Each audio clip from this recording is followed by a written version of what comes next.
It's a major problem that we're facing across the UK is getting access for children to dentistry. 2023, we saw over 48,000 children admitted to hospital to have general anaesthetic, to have teeth extracted. We're seeing 5-year-olds having full clearances, so that's every single tooth in their mouth removed. No. It's shocking. We're going into schools across the UK, 7 and 8-year-olds, never seen a toothbrush. They don't know what to do with a toothbrush. So we want to break down those inherent fears of the dentist and make it fun for the children, something that they actually enjoy. It's an enjoyable experience. So we're trying to spin it all on its head, and it's working.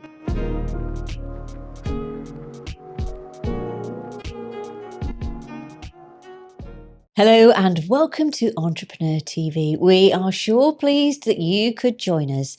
Today, it's all about the dentist. Don't you go running away there, being all frightened. I know what it is like when you're scared of the dentist. But it's really sad to hear that children are so scared of the dentist, so scared that they don't go. And that causes major problems. But this lady we have in the studio today, Nicky, is from the Magic Dentist. Nicky, thank you so much for joining us.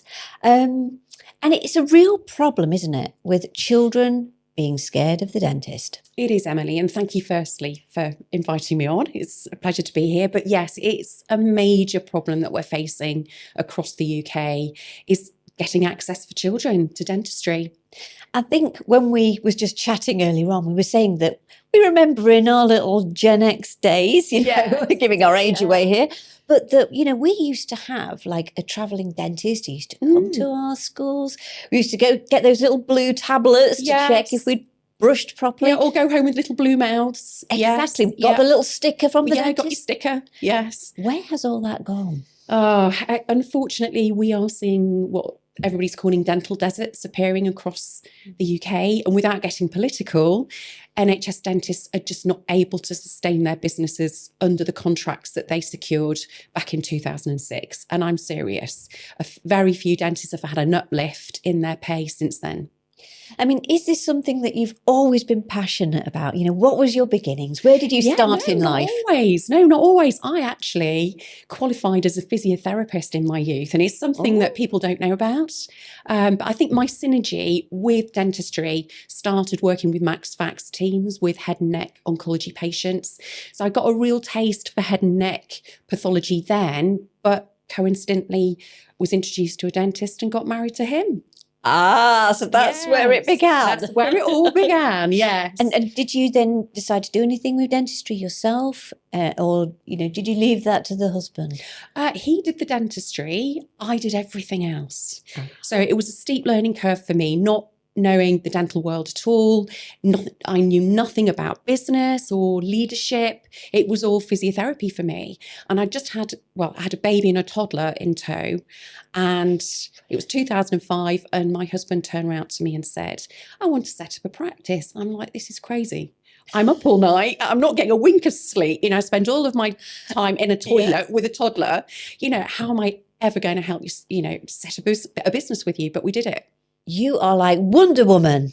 I'm not sure about that. It was a nervous breakdown territory, but we did it. We did it. Yeah. And I think that's the thing with women in business. There are so many sort of like things to juggle, isn't there? Absolutely, there is. How do you manage it? Or how did you manage it, especially with young children? Yes, I think, firstly, I'm a bit of a Tigger. I just bound around. So I've got boundless energy, and I like to be doing the next thing. And I like to be moving. I like to be progressing and doing the next thing. I love learning. I love learning new skills. I mean, it was a challenge. And I had to sacrifice a lot of time with my children.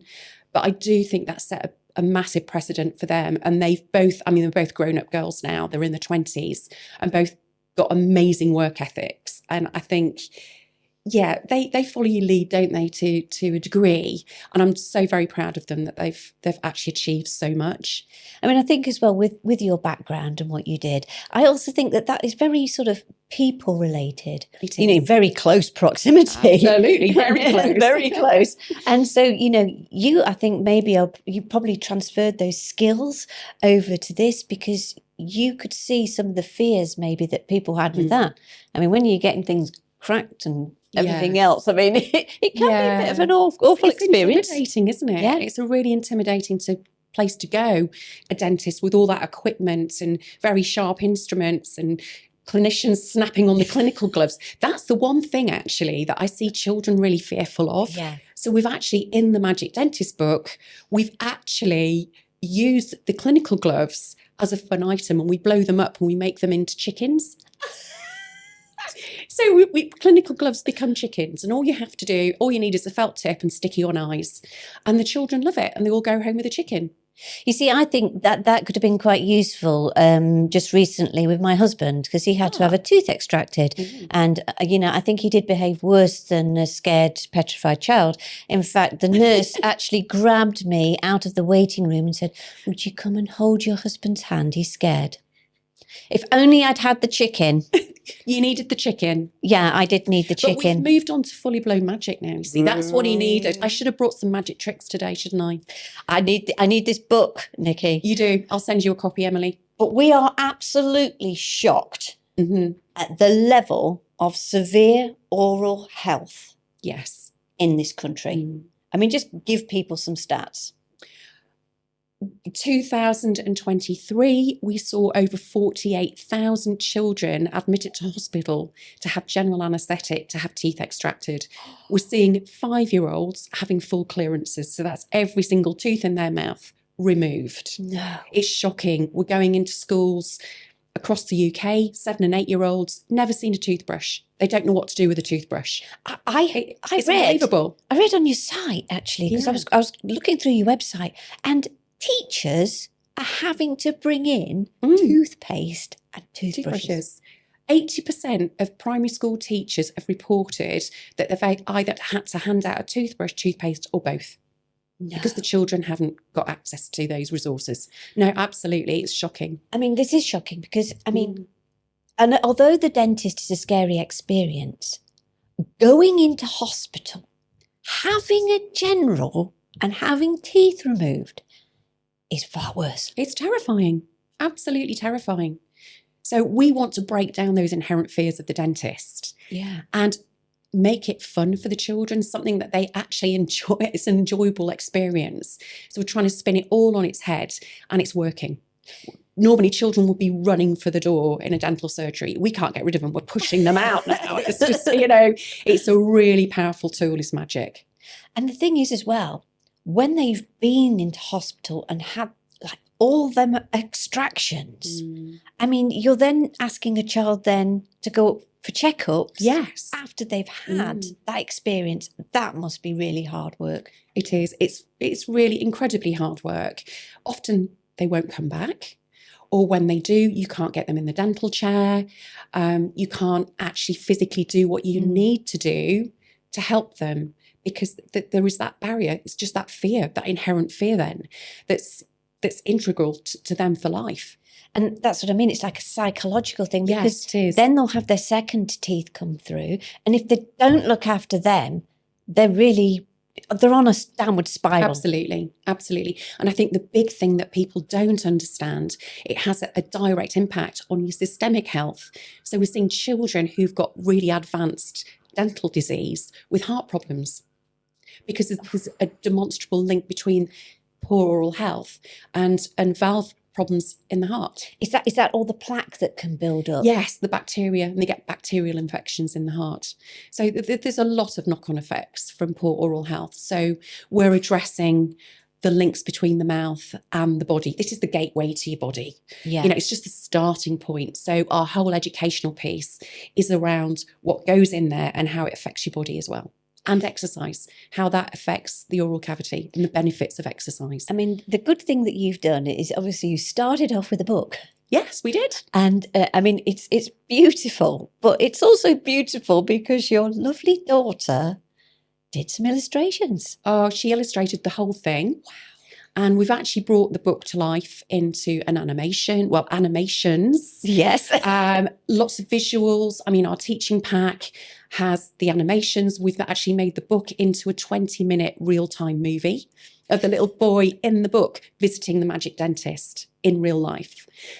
So all her work, all her illustrations and creativity has been brought to life. And the one bit that I absolutely love about Izzy's work, when we were working on the book, I said, every magician's got a white rabbit. Yeah. How do we legitimately get a little furry rabbit into a dental surgery? And she came up with the answer. And the little girl in the book has her molar tooth taken out, Right. removed. So what she did was she turned the tooth upside down. So the roots are the ears, and where the decay is the eyes and the nose on the rabbit. Wow. And in our magic, we bring the little tooth bunny to life. And it's the tooth bunny in our brushing video who shows you how to brush your teeth. And that's another thing that's important, isn't it? Is because children haven't been taught properly, how to brush their teeth. I mean, mine was like, you have to spend around about 2 minutes. You do. And the thing is that, getting my boys, I remember when they were little, to stay still for 2 minutes and brush their teeth. So we had to have the music going and things. And when that finishes, then you can stop. It. And you can have 10 minutes more playtime if you do it properly before you go to bed. See?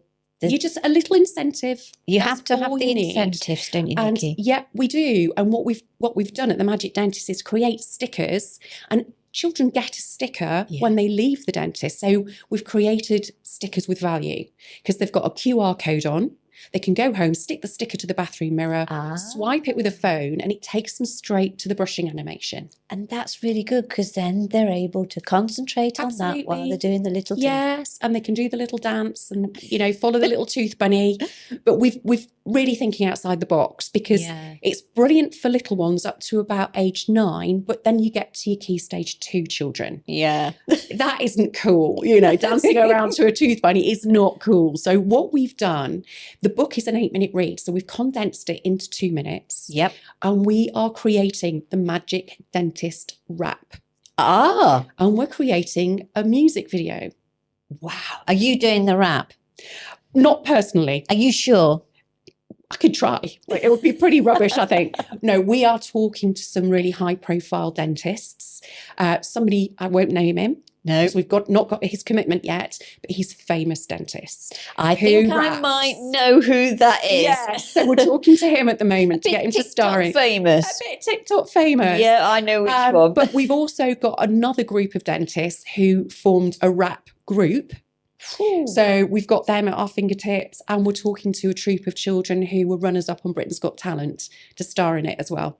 So we're really thinking outside the box. And I think, do you know what? That's actually what's wonderful about your business. I mean, did you ever imagine, there you was, your husband said, you need to help me, whatever, do the admin, whatever. What was that lightning moment where you just actually thought, I need to do this for children? Was there a particular incident where you thought, something needs to change? Yes. And it wasn't actually in the practice. It was in the primary school that my children were going to at the time. And it's in quite an affluent area. But there was one little boy, we went in and did a little Magic Dentist event. This was before we were a formal charity. And all his front teeth were like little black stumps. And this is in a school where children should be educated. So I was thinking, what's happening further afield where children aren't educated? And I went back to my office in the practice, sat there, and I started writing the Magic Dentist book. Well done. Because sometimes, you know what, you can soon walk away from something and you can think, should I get involved? Mm-hmm. Is it my place to get involved? Absolutely it is. But you did. Yeah. Mm-hmm. And the Magic Dentist is a charity. It's a fully blown charity now, and we're working across the whole of the UK and Ireland. And you also ask businesses to donate as well, don't you? Absolutely. We are searching for businesses with a heart who really want to help us on our mission to change the face of children's oral health across the UK, and really further long-term support children to look after their whole bodies, their systemic health as well. I mean, I know you do the book, but you also have dental workshops. Would you like to see it that it's actually part of the national curriculum that every sort of year class gets one of these workshops. Absolutely. And that's my mission. I'm actually talking to Suffolk University at the moment. They want to integrate it into their hygiene therapy curriculum. So every hygiene therapist that's coming through their school is going to be learning how to deliver our Train the Trainer programme in schools. And we're talking to Nottingham Trent University, who are going to be looking at the efficacy of our Adopt a School programme that we're going to launch in January. So we've really got an amazing team behind us. All the magic that we do, we've got 8 magic tricks, and each of them has a core Public Health England message behind it. So we're teaching dental care professionals to be magicians, to teach primary school teachers to be magicians, to teach the children the magic. And then we're spinning it on its head, and we're then empowering the children to do the educational piece, because their homework is to go home, demonstrate those tricks to adults. And we know adults aren't getting access to dentistry because of the dental deserts. So the children are then going home and educating their families, because often the child doesn't know in the first instance because the adults aren't educated. And you see, that's the important. It's like it's got a real good kick-on effect, hasn't it? It really does. And everybody is loving the edutainment. Is that the way you say it? Edutainment. Yeah, Yes. edutainment. That's a good one, that one, Yeah, isn't it? yeah. It's like, because I think that's the thing with education. You know, it's like when you taught algebra or anything, or when I was taught algebra, it's like, no thank you. Yes. And you switch Yes. off.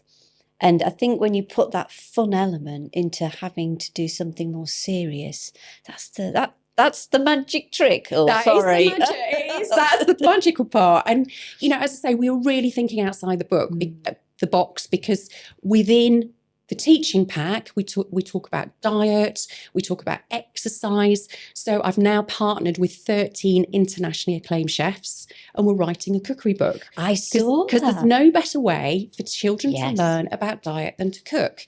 And each of the recipes and the famous chefs are going to have their own animation. So within the animation, just for example, one of the animations is the magical ingredient is the avocado, and she's called Avora. Oh. And she's got magical elements with the nutrients in her.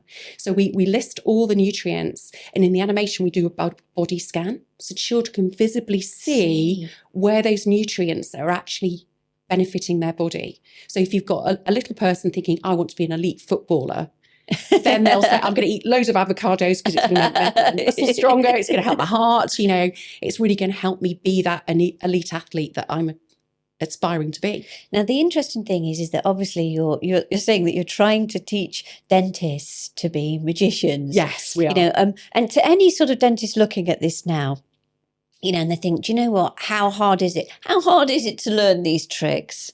It's not. If I can do it, anybody can do it. And to be fair, Emily, I've been doing tricks, and because when I'm, you know, talking to people, I usually pull them out of my handbag. I can do them, but I don't know how they work. It is so clever. Our resident magician used to work with Darren Brown. So all our magic is amazing. I can do it, but I have no idea how it works. So yes, it's easy. It's pretty easy. But you have a really good team of people Amazing around you, team of don't you? people, Or they all work absolutely. on the different elements. Yes, And, and an amazing board of trustees as well. Yeah, and some of those people, even like going to the social media side and everything, you've got links with people to make this work. Absolutely, we have. I'm very well connected in the dental world. I'm very honoured to be. So yes, there's people at my fingertips that I can tap into to bring on board, to help support. But we still need that cash injection to make sure that we've got the financial fuel to get all our initiatives off the ground. And that's the thing, isn't it? And if everybody just did a little bit, It's all then it about can the make halves and quarters. One of the things that we want to do, Emily, for those children that are in dental poverty who cannot get access to a dentist because they're in a dental desert, we're setting up Magic Dentist care plans. They cost as little as £20 a year. wow. As little as £20 a year. So even if we had somebody donating £20, they categorically know that they're going to be taking care of a child for a year. For a year. And the thing is that with children as well, if they've lost all the, I mean, I know what it was like when I actually lost my front. I've got horse teeth, you know, they are quite strong.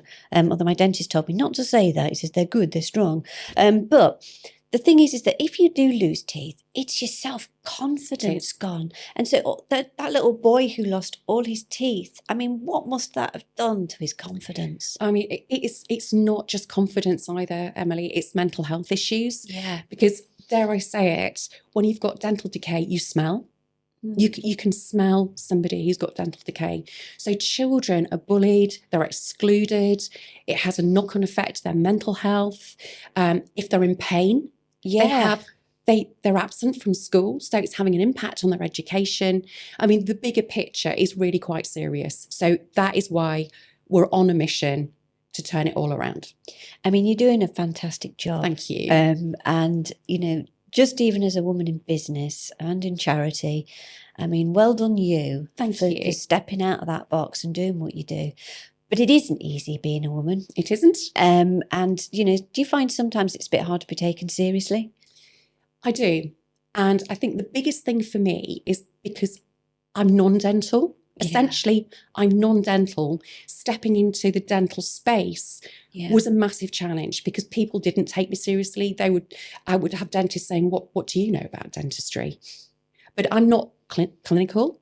But I did everything else. I ran the business. I ran the practice. I did all the compliance. And that's my day job. So the charity is actually my sideline. My day job is practice management consultancy. And that's what I do. Because I've set up a business, a squat practice from the bottom up. And we turned a house into a practice and opened the doors within 3 months. So that's what I help other businesses do now as well. So yeah, I think it was a challenge that people weren't taking me seriously and thinking, how does a physiotherapist know how to run a dental practice? The thing is, it comes back to that empathy thing again, though, doesn't it? Definitely. You can have all the skills in the world. Yes. But unless you know how to manage and look after people, I'm afraid those skills are going to fall flat, aren't they? Absolutely. And that is one of the big things that I now teach through my training academy is soft skills, leadership skills. Yeah. Because empathy, not just with patients, but with your team to really get their commitments and get them accountable within a practice where safety is key. You need to be empathetic. You need to be able to stand in their shoes. It's a very stressful job. Now, you are quite a Wonder Woman. In fact, let's just say you were placed in Dentistry's top 50 most influential people. Yes. Well done. Thank you. I found out a few weeks ago and there was an embargo until last week. I wasn't allowed to say anything. And you know, when you're internally jumping up and down, I was so excited.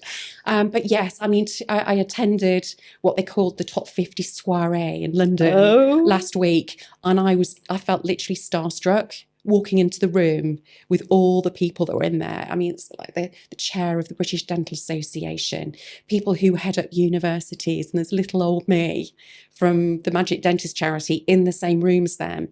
But I think what it did say to me is how needed what I'm doing is required. We need this. We need this project to turn the face of children's oral health around in the UK.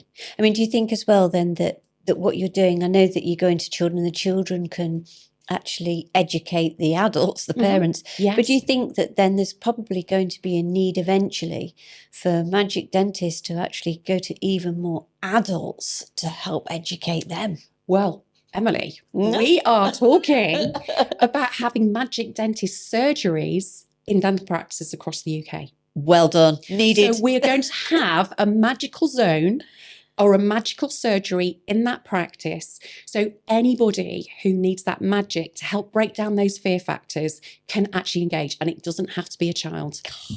See, my husband is Kevin, this is just for you. This is for you. A magic zone. And I could actually leave him in the magic zone sometimes, although I probably shouldn't say that. But yes, I mean, it's amazing what you've done. Thank you. What you've achieved and what you continue to achieve, because it's not easy. It's not easy how you've started from nothing in that respect, and then you've created this charity and everything else. So hats off to you. Thank you. But now we are coming to my favourite section. Yep, we all know it's the quick fire questions. Okay. Okay. If you could take the Magic Dentist to any other country in the world, where would it be? Oh, somewhere in Africa. I've spent a lot of time in Central Africa, and I just love it. It's just got a real, I don't know, I just love the culture. I'd love to take it to little children somewhere in Africa. I think as well in some of those regions as well, they have real problems even with cleft palate and stuff as well, don't they? They absolutely do. And, you know, a lot of the little ones, all they want is a pen. Yeah. Because it means they can go to school. But what would it mean if they went to school and they were learning magic as well? You know, it would just bring their lives, a whole different element to their lives, wouldn't it? And also the oral hygiene. Yes, exactly that. You know. So what would it be if we could give them a toothbrush, Yep. teach them to use it, but teach them some magic skills as well? I'd love to do that. I will watch this space. Now then, this is the big burning question everybody wants to know. Is that tooth fairy, is she real or he real? Oh, well, you need to read my book to find out. We mustn't have any spoilers on that. No, absolutely. Spoiler alert. Absolutely. What is the funniest thing that a child has ever said to you in one of the visits? You must have many. Oh, I don't think it's a funny thing they've said, but I just remember vividly this little boy wanting to be the tooth fairy. And I take sort of sets of fairy wings with me when I go and do workshops. And this little boy had his school uniform on and his blazer with fairy wings, and he wanted sparkle on his cheeks, and that's what he wanted. So we got some brilliant footage of him as the tooth fairy. Yeah, I think it made his day. That is so sweet. Yeah, it was just a little tiny 4-year-old, but that's what he wanted to do. Now, if you could turn any celebrity or anybody in the world into a magic dentist, who would it be? Oh, two people I would love to have on board: Darren Brown. Oh, yes. And Dynamo. Oh, well. Absolutely. And I know Dynamo already works with children. So if we could get them on board in this project, that would be like my blue sky thinking and the cherry on the cake. Do you think then things like that then actually would lead more children to be even engaged in it? I think so. I think so. You know, you have an influencer, a famous person who's endorsing a project, it carries so much weight. And I've got an amazing team. And Callum used to work with Darren Brown, my magician. But yeah, I think to have a celebrity on board endorsing all this would just be, as I say, the cherry on the cake. It certainly would. Cherry on the cake as long as you brush your teeth afterwards. Exactly. Exactly. Well, thank you so much, Nicky.